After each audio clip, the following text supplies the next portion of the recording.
हमारे धर्मशास्त्रों में स्त्री को लक्ष्मी का दर्जा दिया गया है और साथ ही साथ हमारे धर्म ग्रंथों में स्त्रियों का जिक्र कई जगह हुआ है। अगर संसार के ऐश्वर्य की बात की जाए तो भाग्य की देवी लक्ष्मी और विद्या की देवी सरस्वती हैं। बड़े बड़े महापुरुषों ने स्त्रियों का सम्मान किया है। रामचरितमानस के रचयिता गोस्वामी तुलसीदास जी ने रामचरितमानस में सरस्वती देवी की वंदना की है। बड़े बड़े महापुरुष ऐसे हुए हैं जिन्होंने अपनी रचनाओं में सरस्वती देवी की वंदना की है। भारतीय परंपरा में शुरू से ही स्त्रियों का सम्मान करने की परंपरा रही है। हमारे देश में स्त्री को कन्या कहा जाता है। कन्या का अर्थ होता है जिसे वर चुनने का जन्मसिद्ध अधिकार हो।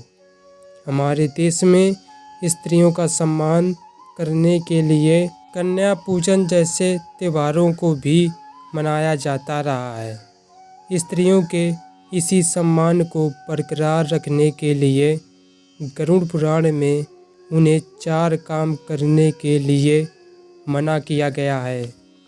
पहला काम जिसे स्त्रियों को करने के लिए मना किया गया है वह यह है कि स्त्रियों को कभी भी चरित्रहीन पुरुषों के साथ उठना बैठना नहीं चाहिए और ना ही उनसे दोस्ती करनी चाहिए। दूसरा काम जिसे गरुड़ पुराण में स्त्रियों को करने के लिए मना किया गया है वह है कि कभी भी किसी स्त्री को किसी और के घर में जाकर नहीं रहना चाहिए। इसका मतलब है कि स्त्री को या तो अपने माता पिता या भाई के घर रहना चाहिए और या फिर अपने पति के या खुद के अलग घर पर रहना चाहिए। इसके अलावा उसे किसी और व्यक्ति के घर में जाकर नहीं रहना चाहिए। तीसरा काम जिसे करने से स्त्रियों को मना किया गया है वह है कि उन्हें घर में कलेश नहीं करना चाहिए। जितना हो सके झगड़े को टालने की कोशिश करनी चाहिए और वाद विवाद से बचना चाहिए। जिस घर में स्त्रियां झगड़ा करती हैं उस घर से सौभाग्य और समृद्धि चली जाती है। लक्ष्मी माता का वास भी ऐसे घर में नहीं होता है।